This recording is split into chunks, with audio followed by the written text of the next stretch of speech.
Part 2. The hum. The hum came back the next night. No warning, no power surge. Just a low, bone-deep vibration threading through the house, like it had followed her home from a memory she didn't know she owned. Reina lay in bed, staring at the ceiling. The light from her smart bulb had dimmed to a soft gold, set to her usual sleep routine. But nothing about her body felt routine. Her pulse trailed the edges of the sound, like it was syncing to something older than heartbeat. She hadn't pressed play, the audio file GEN trace attached. She still hadn't listened to it, but that didn't matter anymore. The hum was already inside. She got up and walked through the apartment. Every surface looked normal. The kitchen, the couch, the books stacked in corners.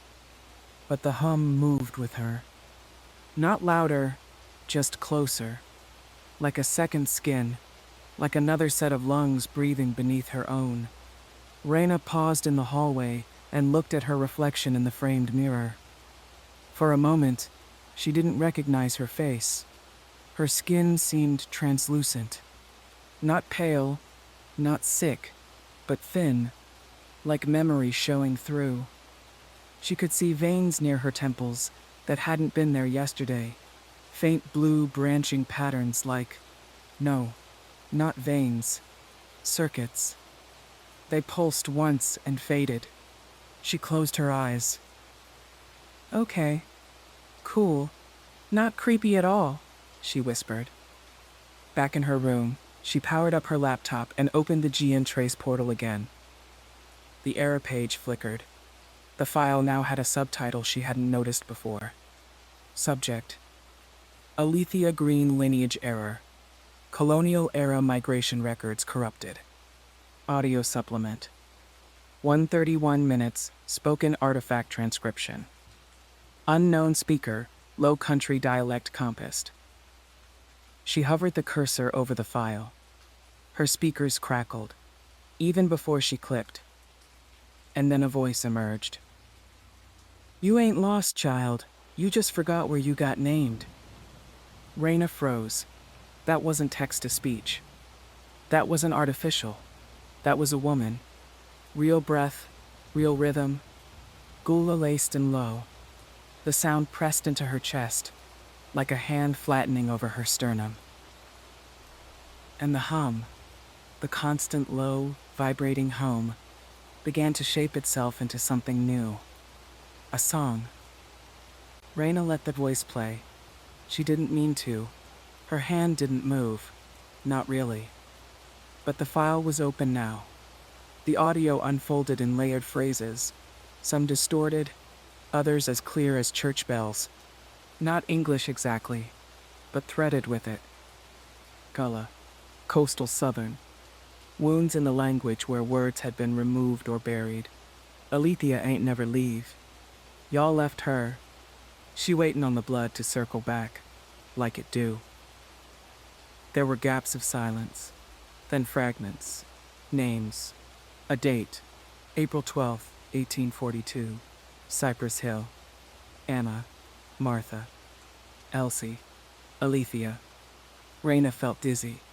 She didn't know those names, but her body reacted like it did. Her hand shook, her eyes welled, and beneath it all, the hum carried on, low and slow, resonant like wood swelling with water. Her smart mirror powered on across the room, on its own. Good evening, Reina, it said in its usual polite tone. Would you like to begin your morning routine? It's midnight, Reina muttered. The mirror flickered, and then her reflection shifted. For a split second, her face disappeared, replaced by a pale-skinned woman in a dark blue dress, head wrapped, mouth moving, but no sound coming out. And just like that, it blinked back to normal. Reina lunged forward and unplugged the entire unit. Her hands were damp. The skin at her wrist tingled. When she looked down, the faintest line of blue circuits pulsed beneath the surface. She called me. No answer. It was 12:44 a.m. She considered texting, but her hands wouldn't stop shaking. So, she did the only thing she could think of. She pulled out the old wooden box at the back of her closet, the one her grandmother had told her never to throw out, even though she never explained why. Inside was a bundle of dried herbs, a candle with no label, and a folded square of parchment with a single name written on it in fading ink, Alephia, and beneath it, "Tell it true." Reina placed the candle on her windowsill. She lit it. No scent, no smoke, just a steady red flame that didn't flicker even once.